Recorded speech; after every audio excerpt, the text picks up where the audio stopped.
আর এমন ব্যক্তিরা আমাদের জন্য কারবালার ময়দানে শাহাদাত বরণ করেছেন, যাদেরকে আল্লাহ না বানাইলে কোনো কিছুই সৃষ্টি করত না। যে পাকে পাঞ্জাতন, পাক শব্দের অর্থ হলো পবিত্র, পাঞ্জা মানে হলো পাক, তন মানে হলো দেহ। এই পাঁচটা পবিত্র দেহ, সুবহানাল্লাহ বলেন, পাঁচটা পবিত্র দেহ আল্লাহ নবী রাহমাতাল লিল আলামিন খাতুনে জান্নাত ফাতেমা মাওলা আলী আলাইহিস সালাতু ওয়াস সালাম, ইমাম হাসান, ইমাম হুসাইন রাদিয়াল্লাহু তাআলা, সুবহানাল্লাহ বলেন। এই পাঁচটা দেহ পবিত্র, এর মধ্যে কোনো অপবিত্রতা নাই, কোনো অপবিত্রতা নাই। তারা কখনো অপবিত্র হয়নি। তাহলে বলতে পারেন অনেকেই যে মা বোনেরা তো মাসে একবার, কেউ 3 দিন, কেউ 5 দিন, কেউ 7 দিনের জন্য অপবিত্র হয়, হয় কি হয় না? প্রত্যেকটা মা বোন হয় 3 দিন অথবা 5 দিন, কারো 7 দিন। এই প্রতি মাসে তারা এই দিনগুলোর জন্য অপবিত্র হয়ে যায়। আল্লাহ নামাজ পড়া পর্যন্ত হারাম করে দিয়েছেন, এবং কি নামাজ কাজাও আদায় করতে হয় না, আল্লাহ মাফ করে দিয়েছেন, সুবহানাল্লাহ। তাহলে খাতুনে জান্নাত ফাতেমাতুজ জাহরা রাদিয়াল্লাহু তাআলা আনহা, তিনিও তো মহিলা। কিতাব সাক্ষী দেয় তেনার হায়াতের জিন্দেগিতে তিনি একদিনও ঋতুস্রাব হয় নাই, সুবহানাল্লাহ বলেন। জীবনে কোনোদিন ঋতুস্রাব হয় নাই।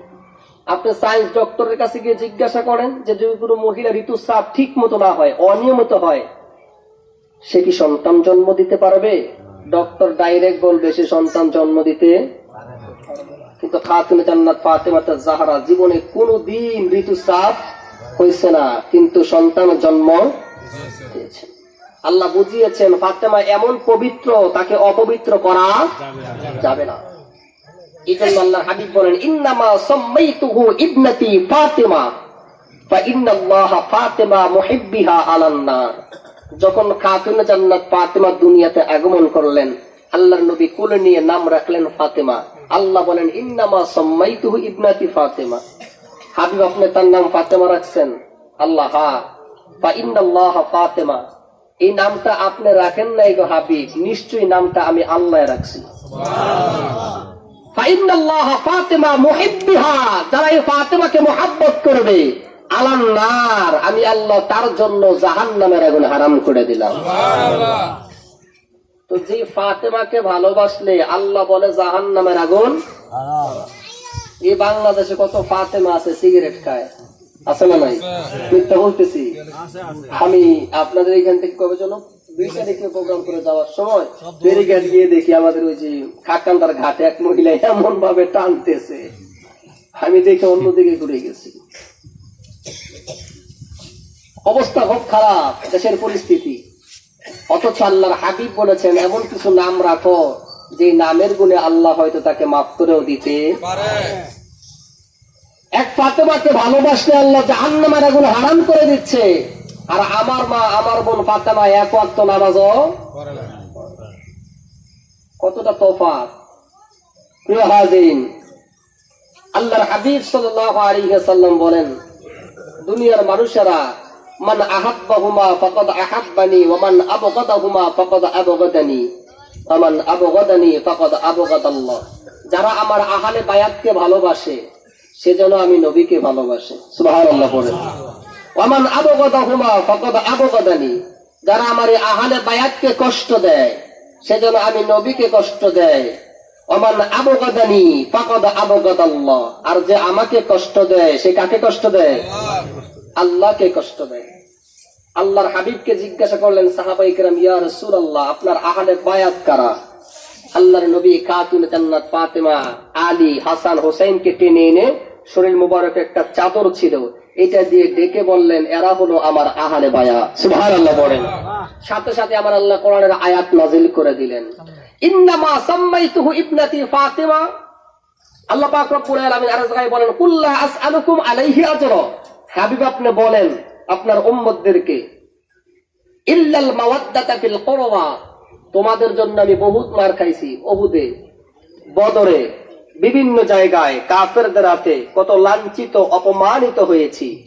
এর বিনিময়ে কিছুই চাই না, তবে হ্যাঁ একটা জিনিস চাই, ইল্লা অবশ্যই একটা জিনিস চাই, মাওয়াদ্দাতা ফিল কুরবা। হাবিব বলেন যে তোমরা শুধু এর বিনিময়ে আমার আহলে বায়াতকে ভালোবাসো। তাহলে নবীজি এত কষ্টের বিনিময়ে কি চেয়েছে? আহলে বায়াতের ভালোবাসা। তোমরা আহলে বায়াতকে ভালোবাসো। এই আহলে বায়াত এমন একটা জিনিস, যারা তাদেরকে ভালোবাসতে পেরেছে। আহলে বায়াতের কেউই এমন ব্যক্তি না যাদেরকে নিয়ে কোনো ইতিহাস নাই। সুবহানাল্লাহ বলেন। পৃথিবীর জমিনে শুধু একজন ব্যক্তি খানায় কাবার ভিতরে জন্ম হয়েছেন, তিনি হলেন মাওলা আলী আলাইহিস সালাতু ওয়াস সালাম, যার জন্ম হয়েছেন খানায় কাবা ঘরের ভিতরে। একজনই মহিলা যার প্রসবের রক্ত বের হয়নি সন্তান জন্ম দিতে গিয়ে, তিনি হলেন উম্মুল খায়র ফাতেমা বিনতে ফাতেমা, যিনি হযরত আলী রাদিয়াল্লাহু তাআলা আনহুর আম্মা জান ছিলেন। খানায় কাবা ঘরের ভিতরে হযরত আলীর জন্ম হয়েছেন।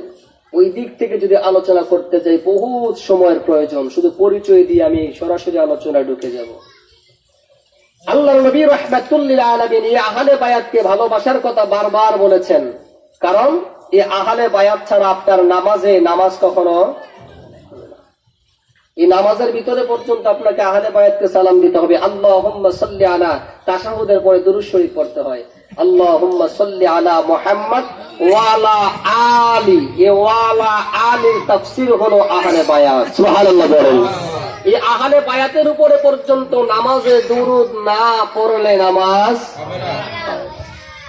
যে আহলে বায়াতকে এত ভালোবেসেছেন, আল্লাহর হাবিব সাল্লাল্লাহু আলাইহি ওয়াসাল্লাম বলেন, আমার আল্লাহ যতটা ভালোবেসেছেন আমাকে, আমার আল্লাহ ততটাই ভালোবেসেছেন আমার হাসান আর হোসাইনকে। সুবহানাল্লাহ বলেন। ততটাই ভালোবেসেছেন আমার হাসান আর হোসাইনকে। হাদিসের কিতাবে এসেছেন হযরত হাসান রাদিয়াল্লাহু তাআলা তিনার চেহারাটা অবিকল রাহমাতাল লিল আলামিনের চেহারার মতো কাটিং ছিল। সুবহানাল্লাহ বলেন। এত সুন্দর ছিল। আল্লাহ এতটাই ভালোবাসতেন ইমাম হাসান ইমাম হুসাইন রাদিয়াল্লাহু তাআলা আনহুকে। একদিন আল্লাহর নবী রাহমাতুল লিল আলামিন বসে আছে মসজিদে নববীর মধ্যে। এমন অবস্থায় একজন সাহাবী একটা হরিণ নিয়ে আসছে। ইয়া রাসূলুল্লাহ, এই হরিণটা আমি শিকার করেছি সারাদিন, আর কোন হরিণ পাইনি, সারাদিনে শিকার করে একটাই পাইছি, তো এখানে নিয়ে আসছে কেন?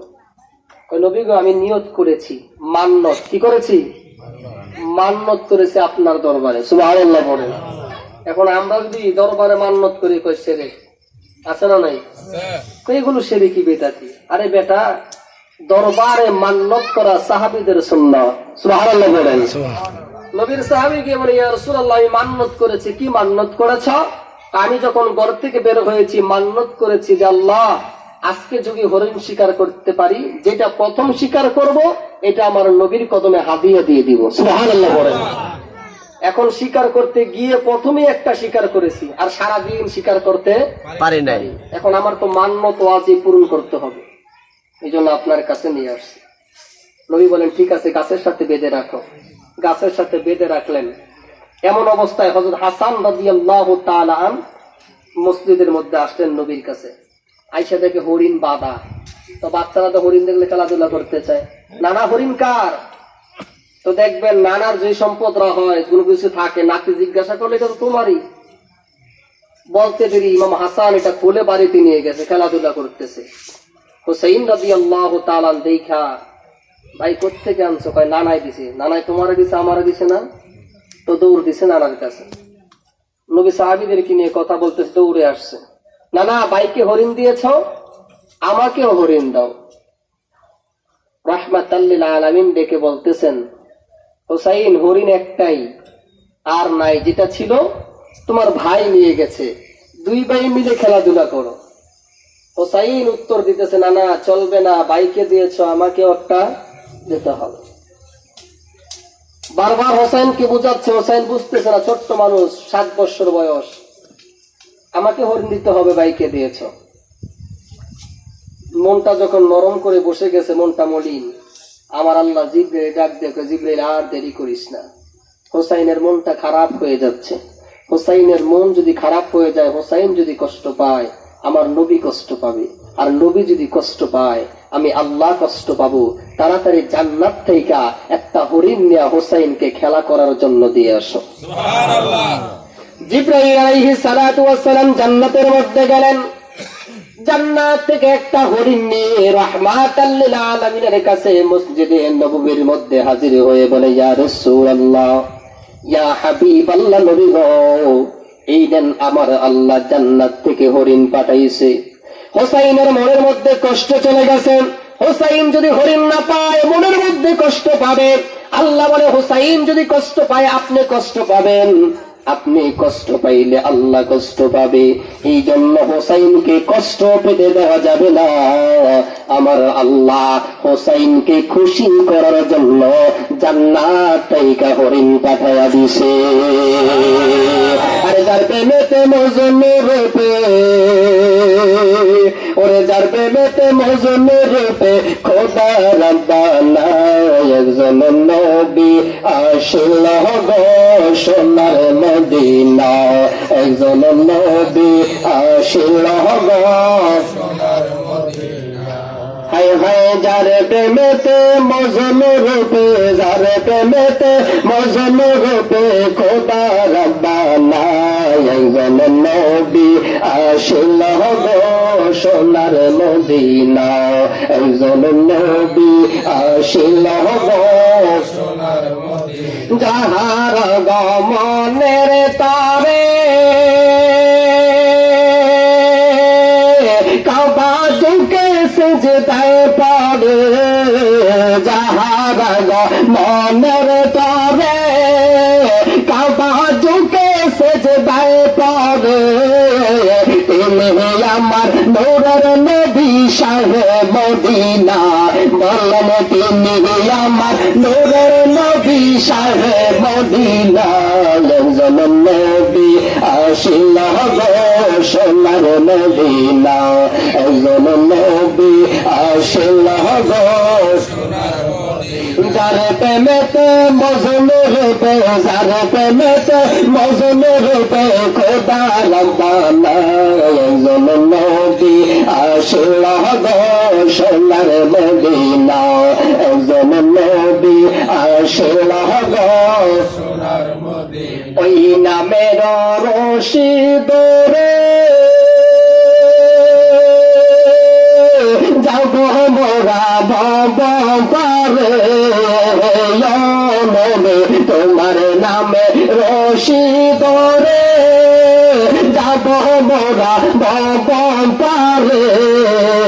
আশিকে খোঁজে মাশুকের হইয়া দেওয়ানা, আমার আল্লাহ খোঁজে নূর নবীকে হইয়া দেওয়ানা, একজন নবী আসিল গো সোনার মদিনা, একজন নবী আসিল গো সোনার মদিনা। যার প্রেমেতে মজনু রূপে, যার প্রেমেতে মজনু রূপে খোদা রব্বানা